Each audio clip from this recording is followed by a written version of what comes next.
Sunday ಅಂದರೆ ಫಂಡೇ. ಕಾಲೇಜಿಲ್ಲ, ಸ್ಕೂಲಿಲ್ಲ, ಆರಾಮಾಗಿ ಮನೇಲಿ ಇರ್ಬೋದು. ಅದಕ್ಕೆ ಬೆಳಗ್ಗೆನೇ ಎದ್ದು ವಾಕಿಂಗ್ ಹೋದ್ವಿ. ರೋಡ್ ನೋಡ್ತಿದ್ರೆ ನನಗೇನು ಅನಿಸುತ್ತೆ ಅಂದರೆ ಫ್ಲವರ್ಸ್ ಎಲ್ಲ ನನ್ನ ವೆಲ್ಕಮ್ ಮಾಡ್ತಿದೆ, ವಾಕಿಂಗ್ ಬಾರಮ್ಮ ಅಂತ. ಹೂವೆಲ್ಲ ಚೆಂದ ಇದೆ ನೋಡಿ. ಆಮೇಲೆ ವಾಕಿಂಗ್ ಮುಗಿಸ್ಕೊಂಡು ನಾವು ಇವತ್ತು ಹೋಗಿತ್ತು ಬ್ರೇಕ್ಫಾಸ್ಟ್ ತಿನ್ನೋಕ್ಕೆ. ತಗೊಂಡಿತ್ತು ಒಂದು ಮಸಾಲೆ ದೋಸೆ, ಒಂದು ಪ್ಲೇಟ್ ಪೂರಿನೂ ತಗೊಂಡ್ವಿ. ಆಮೇಲೆ ನೋಡಿ ಇದು ಪೇಪರ್ ದೋಸೆ ಎಷ್ಟು ಉದ್ದ. ನಾನು ವ್ಲಾಗ್ ಮಾಡಬೇಕಂತ ಇದ್ದರೆ ನಮ್ಮ ಮಾಮ ಮುರಿದ್ಬಿಟ್ಟಿದ್ರು, ಅದಕ್ಕೆ ಸಪೋರ್ಟ್ಗಂತ ಅಲ್ಲಿ ಇಟ್ಕೊಂಡಿದ್ದಾರೆ ದೋಸೆನ. ಅದಂತೂ ಸೂಪರಾಗಿತ್ತು. ಆಮೇಲೆ ತಗೊಂಡಿದ್ದು ನಾವು ಸೆಟ್ ದೋಸೆ ಹೇಳ್ಬೇಕಾ, ಅದು ಇನ್ನೊಂದು ಫ್ಲೇವರು ಸೂಪರಾಗಿರುತ್ತೆ. ಅದ್ರ ಜೊತೆ ರವೆ ಇಡ್ಲಿ ತಗೊಂಡಿದ್ವಿ, ಅದು ಚೆನ್ನಾಗಿತ್ತು.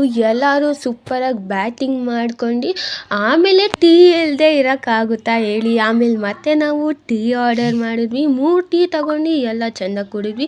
ಆಮೇಲೆ ಮನೆಗೆ ಬಂದ್ವಿ, ಸಂಜೆ ಆಗ್ತಿತ್ತು, ಮ್ಯಾಚ್ ಶುರು ಆಯಿತು. ಇವತ್ತು ನಮ್ಮ RCB ವರ್ಸಸ್ RR ಇತ್ತು. RCB ಯಾವಾಗಲಿದ್ದು ನಮ್ಮದೇ, ನಮ್ಮ RCBನೇ ಗೆಲ್ಲಬೇಕು ಅಂತ ಹೋಪ್ಸ್ ಇಟ್ಕೊಂಡು ಕ್ರಾಸ್ ಕಟ್ ಇಟ್ಕೊಂಡು ಇವತ್ತು ಏನಾಗಲಿ RCBನೇ ವಿನ್ ಆಗೋದು ಅಂತ ಹೇಳ್ತಾ ಇವತ್ತಿನ ವ್ಲಾಗ್ ಮುಗಿಸ್ತಿದ್ನಿ. Tata bye, see you. RCBನೇ ಗೆಲ್ಬೇಕು ಅನ್ನೋರೆಲ್ಲ ನನ್ನ ವ್ಲಾಗ್ ಕೆಳಗಡೆ ಕಮೆಂಟ್ ಮಾಡಿ.